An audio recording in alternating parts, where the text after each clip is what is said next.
In this video, I am going to show you how to find drafts on Facebook.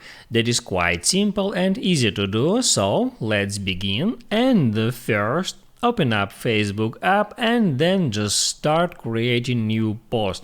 Tap right here and then you can write here something, or you can attach there some picture, for example. And now let's say if you don't want to share this post right now, you can hit at that cross icon and from here select save draft, and it says that post was saved as a draft. And now let me show you how you can easily find that draft. So all you have to do in order to find a draft is just start creating new post. You can tap right here, or you can tap at plus sign and select post, and it brings you the draft that you saved before, and you can continue editing the draft and then share it with your followers.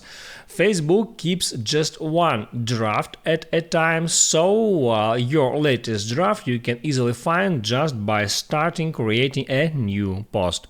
I hope this helps you guys, so don't forget to like and subscribe.